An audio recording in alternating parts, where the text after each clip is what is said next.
Hello friends, मी नेहा माझ्या किचनमध्ये तुमचं स्वागत करते। आज मी तुमच्यासाठी महाशिवरात्री स्पेशल एक रेसिपी घेऊन आलेली आहे, ती म्हणजे उपासाची बटाट्याची कचोरी। ही रेसिपी खूपच टेस्टी आणि एकदमच चमचमीत लागते। तुमच्या उपासाच्या दिवशी तुम्ही नक्की घरी ट्राय करून बघा। आणि जर माझी ही रेसिपी तुम्हाला आवडली तर प्लीज नेहमीप्रमाणे लाईकचं बटन क्लिक करा आणि प्लीज माझ्या चॅनलला सबस्क्राइब करा। तर आता आपण बटाट्याच्या कचोरीच्या साहित्य आणि कृतीकडे वळूया।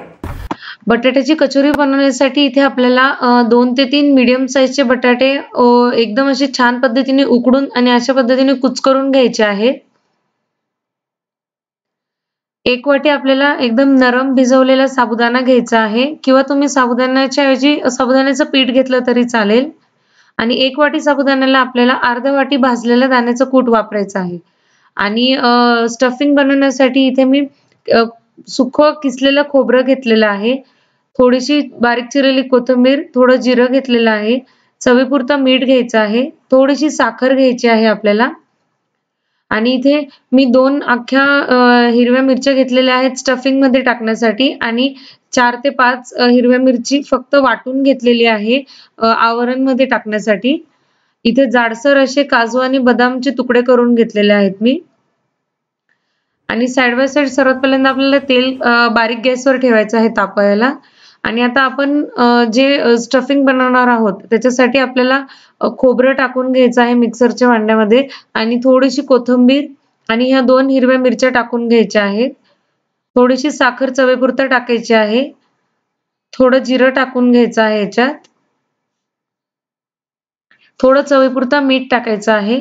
तुम्हाला जर थोडंसं गुळचट चव आवडत नसेल तर तुम्ही साखर नाही टाकली तरी चालेल। आता हे जे मिश्रण आहे हे आपल्याला बिना पाणी टाकताच कोरडं असं वाटायचं आहे। जर तुम्हाला खोबरं वापरायचं नसेल तर तुम्ही खोबऱ्याच्या ऐवजी याच्यामध्ये दाण्याचं कूट किंवा अख्खे दाणे टाकले तरी चालेल। आता अशा पद्धतीने हे आपलं एकदम छान वाटून झालेलं आहे बारीक असं।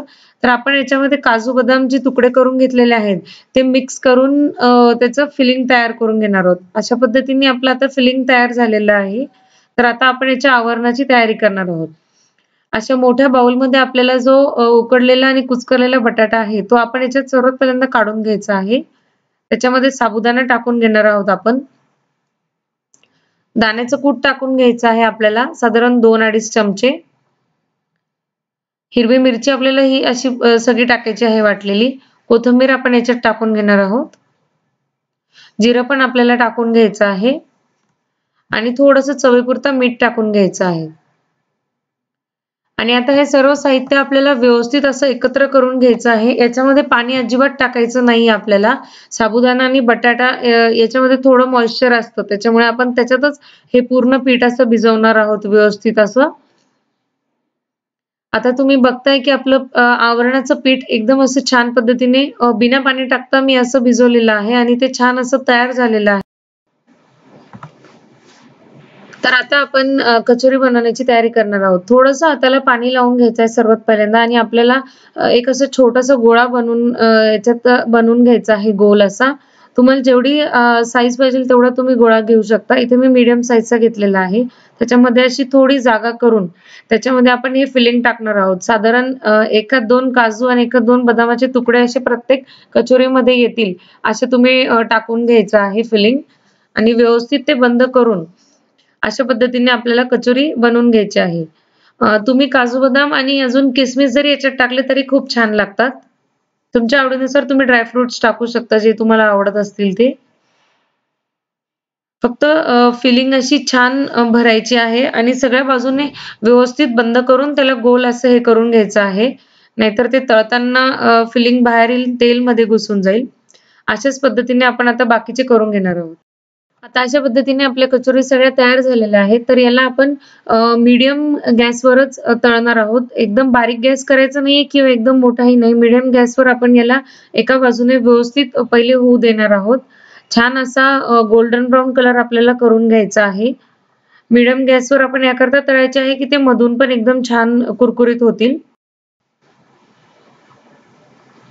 आता त्याची बाजू उलटवून घ्यायची आहे। ज्या एका बाजूने छान असं गोल्डन ब्राउन कलर आलेला आहे आपल्या कचोरींना, तर आपण त्याची बाजू उलटून दुसऱ्या बाजूनेही तसंच तळून घेणार आहोत। आता तुम्ही बघताय की आपल्या अशा कचोरी छान अशा पद्धतीने तयार झालेल्या आहेत. त्यांचा कलर पण एकदम छान झालेला आहे आणि एकदम कुरकुरीत होईपर्यंत आपल्याला तळू द्यायचं आहे. म्हणून आपल्याला मीडियम गॅसवरच तळून घ्यायचे आहे. नाहीतर मोठ्या गॅसवर त्या लाल कलर येऊन जाईल पण मधून कच्च्या राहतील. तर त्याला आपण एका प्लेटवर काढून घेणार आहोत. आणि ह्या अशा कचोरी आपल्या छान पद्धतीने तयार झालेल्या आहेत. तुम्ही याला नुसतंही खाऊ शकता असंच किंवा दहीसोबत किंवा दुसऱ्या चटणीसोबत खूपच टेस्टी लागतील आपल्या ह्या कचोरी. ह्या कचोरी आता अशा तुम्ही बघताय की छान असा मधून हिरवा कलर आलेला आहे एकदम छान आणि ड्रायफ्रुट्स आणि ग्रीन चटणीचं कॉम्बिनेशन खूपच छान लागेल. माझी जर ही रेसिपी तुम्हाला आवडली तर प्लीज माझ्या चॅनलला सबस्क्राईब करा.